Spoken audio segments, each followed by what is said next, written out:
Yeah, so how you doing today, Maja? I'm good. It's been a week so far. Good, all Yeah, good. nice How to about see you. you? Nice to see you. Looking Likewise. great. Yeah. So go ahead and tell the people who you are, what you do, and why you do it. So I'm a professional matchmaker. I know it sounds a little bit weird. I'm doing this for 7 years now. Yes, last 5 years I'm working with celebrities and CEOs, very busy people. Okay. And I love it. It's the call. It's not job. A So calling, a calling for you, something oh that you're yeah, passionate about, right? yes, 100%. Excellent. So, as people, we've all had like struggles in past relationships. What would you say some of your struggles have been in past relationships, Maja? I have been married for 12 years now, Okay. so I don't even recall what happened before that. To be honest, but there is a lot of struggles. Marriage, relationship, even friendship, every single relationship in our life is something that you need to put a lot of effort in from both end. And if it's one end that it just doesn't work, Kyle. So I want to say some of the struggles is my biggest struggle personally is to understand my partner, to understand and to realize that he's not me. We don't think the same, we don't like the same things, and try to compromise and try to um, make it better for both of us. It's an everyday effort. So definitely one of the biggest struggles is to understand your partner. Okay. So would you say that the compromise was something that you had to realize and adapt to improve your relationship? Yes, 100%. I think compromise is base and the the most strongest ground for any successful relationship. Mm. Would you say there's like limits to compromise? And if so, what would you say those limits are? I want to say that when it comes to compromise, the most important is that you feel comfortable doing it. Once when that compromise makes you feel uncomfortable and you see you're making yourself feeling not good in what you're doing for others, then that's when you need to stop. But when you're compromising and you feel good about that and it doesn't take away things from you, it just makes you adapt better to other situation, then is when we definitely need to do it. Okay. So, like when you get to the stage, if you ever get to the stage where you're not necessarily feeling good about the compromise but you want to make your partner happy, but you don't necessarily want to compromise any further, how would you go about communicating that to your partner? Yeah, communication needs to be there. This is something that I do myself. This is something that I tell to all my clients. You need to be a strong communicator. You need to express your feeling, not in a way where you will attack your partner and blame him for things, but definitely you need to address and try to tell whys. Whys are very important. We as a people, we tend to say things and we don't give explanation. We expect other people to, oh, they will understand. No, everybody lives their own life. Everybody are fighting their own battles, so it's hard to understand other perspectives. So I really think that those things, when you don't want to compromise, no problem, but you need to communicate and explain why it makes you feel uncomfortable, why something that you'll go out of your comfort zone, why is something that you need your partner to do maybe something differently and for them to compromise. So it's always about whys. Okay, excellent. All right, great. So, in the context of human nature, we go out and we see different people all the time, and we have attraction towards different people, right?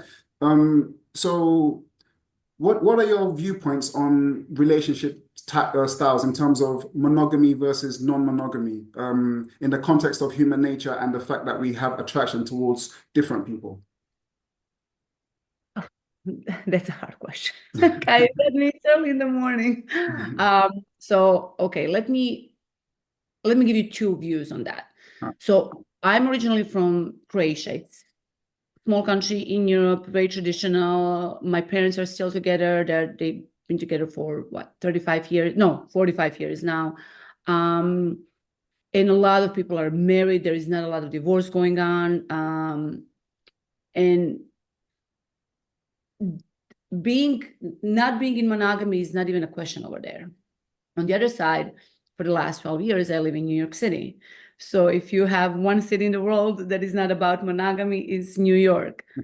And I think that people just became more free in the way that it's, before, I want to say, even with our parents, even my generation, I don't know how old are you, but I'm in my, let's say, mid-30s.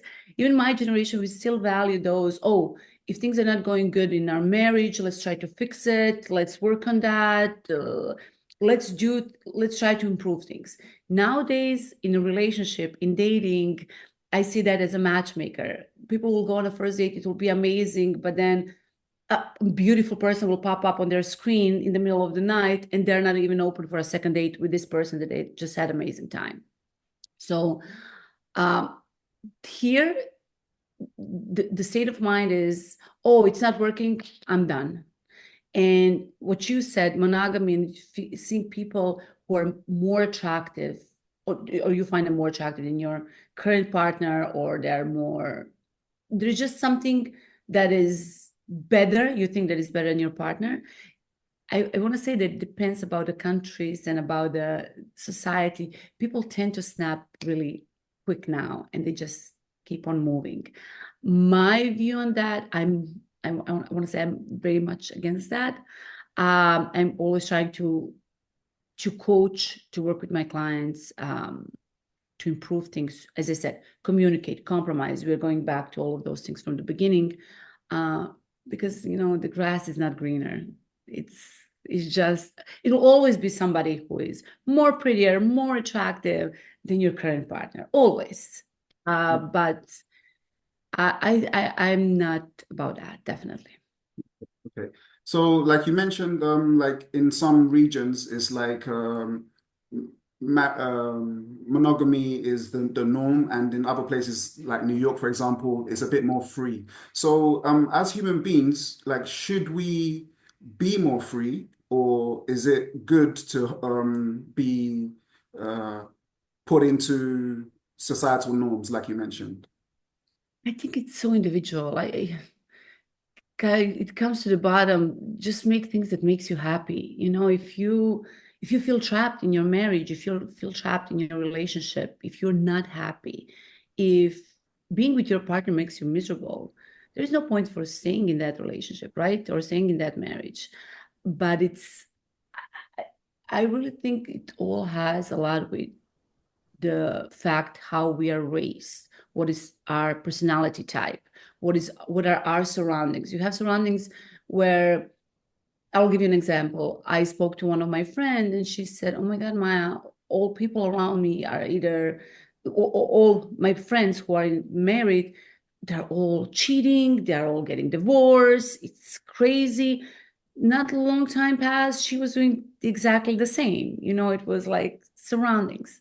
On the other side, if you're surrounded with different type of community, it depends. It's very different factors, and I don't want to give oh, it's a good thing to do or it's a bad thing to do, but I really think that in the end of the day, we all need to do what makes us happy and try not to hurt others while doing that. Right, right, right. Yeah, yeah. So me myself, I coach men and women, and a lot of the women I coach tend to find that they experience anxiety towards relationships, and the men that I coach, their anxiety affects their confidence when it comes to dating. So, what would you say some of the causes are of anxiety when it comes to dating and relationships? There is a lot of factors that cause anxiety. We're all afraid, first of all, the basic human feeling, we don't want to be hurt. So whenever you step into a dating world, when you step towards new relationship, you're at risk to get hurt. So you're opening you become more vulnerable from the other side, and that's something we, as a human being, we are trying to avoid that. So I think a lot of anxiety are coming from our fear to be hurt and from our fear to fail. Especially people who've been through divorce, they're very, very careful. They're very cautious when they go to a new relationship. If you had somebody, like you said, you're coaching both women and men. If you have somebody who has been through a long relationship, ended up in a bad way, I am assuming that a lot of anxiety are coming from that fact. They have been hurt. They're so afraid to try new things, same things again. So that is, and also what I saw in the last, especially the last decade, what is happening with all of this dating apps, matchmaking company, dating concierge service. It's overwhelming.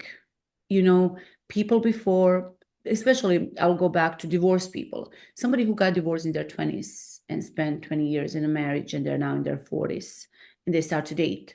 It's a completely different situation because it's a dating jungle out there. Mm. Before you went out, you had a friend of a friend, your aunt knew somebody, she hooked you up, your friends, it was a different vibe.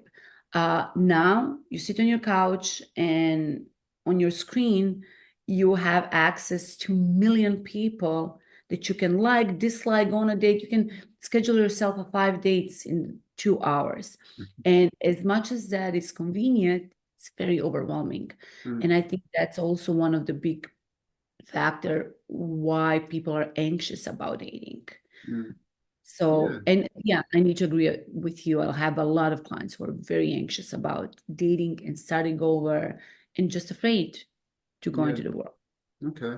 Yeah. So you mentioned one of the reasons were like that was the fear of getting hurt is what causes the anxiety. What are some of the ways maybe they can overcome that fear of getting hurt if they want to move forward? So it's self-esteem. Mm. Self-esteem is one of the most critical things that you need to work on, your confidence. Um, and you just need to be at peace that eventually you will get hurt. And if that happens, you need to overcome. But building confidence, building somebody who is strong from within helps a lot to overcome that anxiety. Because when people are happy with themselves, when they're happy with the situations that is within themselves, when they don't depend about other person outside, it kind of put a shield, and no matter if they get hurt, they're not getting stressed about that. And it's so I want to say that building confidence and building self-esteem with the other person and working on that, um, it's one of the most productive Yeah. Okay. Yeah. techniques. And I agree. I agree with that.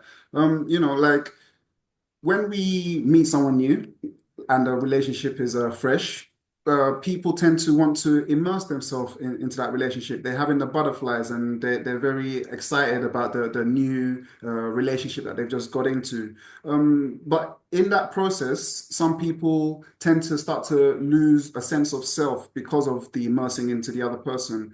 So how can people immerse themselves into a new relationship without losing their sense of self? Um, Again, you need to be very confident about, you need to know who you are. That's why a lot of people who are coming to dating apps, who are coming to matchmakers, I really think they need what you're doing. They need coaching before all of that. But also dating, knowing other person, seeing the failure, seeing all the success. I think that builds you, and just exploring and living through those situations can help you a lot not to, can help you to work not to lose yourself. One of the most important things is that you need to know who you are. Once when you know who you are, when you're, again, going back to self-esteem, confidence, when you're at ease with yourself, it's very hard for somebody to take pieces of you. So being in a relationship, being in a marriage, it is two people together, but that doesn't mean necessarily they need to lose it. You need to give your partner a certain freedom if you don't want to lose yours. So again, compromise communication, believe in yourself, believe in your partner, believe in that what you have together is something that will help you not to lose yourself. And I always tend to tell to my clients, and I believe you see that too. There is a lot of situations where partners start living their life through their partners, meaning that if one person is very successful, other person just ignore their career, ignore their line of work, and start living through their partner. Different situations are like that. So I always tend to tell to my clients, keep something in the relationship. You need to have your safe zone. Is it a hobby? Is it your work? Is it your close friends? It needs to be something that is only yours, something that you do not share with your partner. That is how you always kind of keep that piece of yourself for yourself. Right, right. Having a sense of personal identity and things that you enjoy and like to do. Yeah, yeah, that's very true. No, like speaking of dating app though, dating apps, because you mentioned dating apps. Before dating apps, we used to, like you said earlier, meet people in person, and that was the way things are done. And people have gotten used to dating apps. But tell me this: if you meet if you go to an event and a man approaches you at the event and lets you know he's interested in you versus if you get a message on a dating app and a man lets you know he's interested in you, which one has a more impact on you and is more memorable to you? Organic, in person, 100%. Okay, I okay. always say that. Yeah, always. That being said, what do you think the reason is why dating apps has become so popular as opposed to meeting people in person? Time. It's Mhm. time. It comes to very simple thing. That's time. I can speak. Where are you based, Kayo? You're in England, London. right? Yeah. London. Um, I truly believe London is very similar to New York. I've been to Mhm. London. It's beautiful, but it's also very hectic. Mhm. So, okay, Europe is a little bit different. I need to say, I know from both ends, I need to say Europe is a little bit different just because people tend to be a little bit more laid back. I Right. mean that they're finding a lot more time to socialize, to have their time down. Um, this city and a lot of cities across United States, people do not have time. People work long hours. It's your workday goes between 8 and 10 hours. You have if you want to do something for yourself, go to gym. If you want to see your friend, if you want to, there is not a lot of time to socialize, especially for, let's say, somebody who is in their 30s, successful, business professional. The only option nowadays is to go to the bars after work or over the weekend, go to clubs. So, and people are living hectic lives. So, as I mentioned before, it's much easier to lay down on your couch in your pajama after a long day, open up your phone and scroll than get dressed, get up, and go outside. No matter that, I strongly believe that relationship that you meet outside will bring you much more seriousness than just dating apps. People do not have time. So in a way, that's similar to fast food versus cooking at home. You might get a better meal at home, but the fast food is much quicker, even if it's not as nutritious.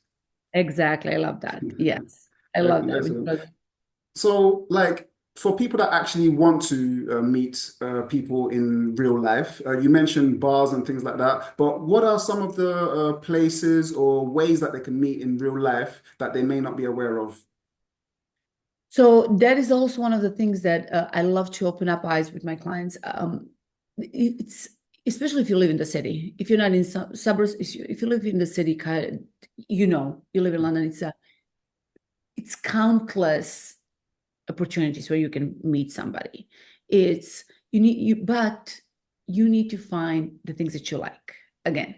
Because if you push yourself to go in a museum and you don't like art, you don't like museums, meeting somebody there will not help you. If you push yourself to sit in a coffee shop and pretend that you read a book and you hate to do that, the type of the people that you meet there will not be type of the people for you. So you need to find things that you're enjoying. If you like to be active, go to a gym. There's a lot of event going on. Start playing some sport. Start playing pickleball, squash.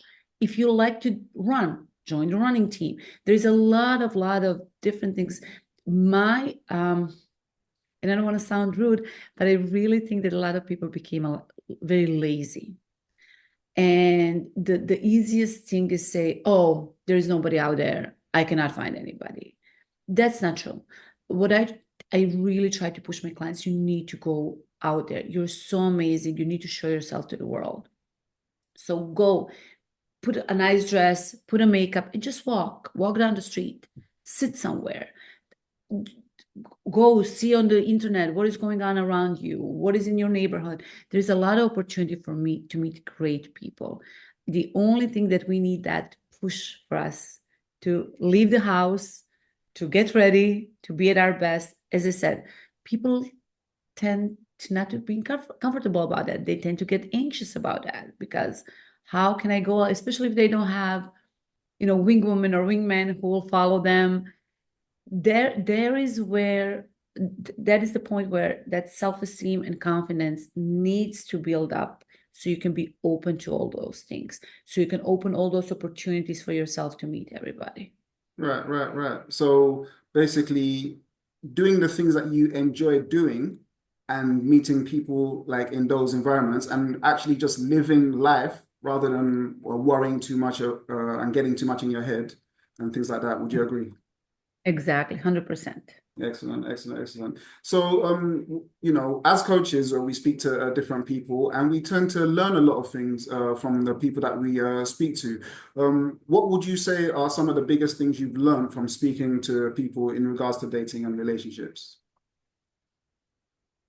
A lot of things. With every client, I believe you'll feel the same. You learn something new. I learned that um, I learned that people tend to be very critical of others and of themselves in the situation where they shouldn't. And that's something that I adapt strongly on myself. Uh, in a lot of situations, I can hear when my client is talking, I can hear myself, if that makes sense, doing the same thing. And then I will be, oh, you're not doing that wrong. You're doing this wrong. And I'll be, oh, but I did the same thing and I did it wrong. So it's those are my takeouts. How I learn how to be less critical towards my partner, how to be less critical towards me when I'm doing something wrong. um, and I learn a lot that we need to invest in our relationship, no matter if you're married 2 months, 2 years, 12 years, 22 years. It's everyday work, it's everyday effort. You cannot just, oh, now we are married, we're done. And people tend to do that. I have a lot of close friends who got married and they just start to neglect themselves and their partners too. And it caused a lot of troubles, a lot of disputes, a lot of fights, and it ended up divorcing. So that's one of the things that I definitely learned, that no matter that you think everything is good, you need to show that everything is good. It's not just about what we think. We need to show our partner. I don't know if you're familiar, but probably you are 100% with love languages. I'm not a believer in those, but there is that act of service where all of us appreciate. So just do not talk a lot. Show with your acts how much you appreciate your partner. That is something that I kind of took off doing working all this year with my clients. Excellent. So, would you say that dating never ends, even after marriage? Like dating is a ongoing thing in all relationships. Yeah, yeah. Yes. I think that's a main part that a lot of people fail to realize. They feel like, okay, I've got a partner now, and that's it. No, that's just the beginning, in my opinion, and that's what I try to tell to people as well. So yeah, excellent, excellent. Yeah. So It's yeah, every mile. yeah, yeah, yeah. Yeah, so Maja, it's been great having you on. I want to thank you very much for coming onto the show. Where can people find you and contact you? On my Instagram page, I have, or on LinkedIn. So I have an Instagram that is my first and last name, and I have a lot of people reaching out there to me. Also, LinkedIn is one of the good places, and through my company that I work, Talkify. Okay, excellent, excellent. So the link for that would be in the description for the viewers. And once again, I want to thank you very much, Maja, and you have a great day. Thank you, Kayo. Thank you for hosting me. Have a beautiful day. You're very welcome. Thank you.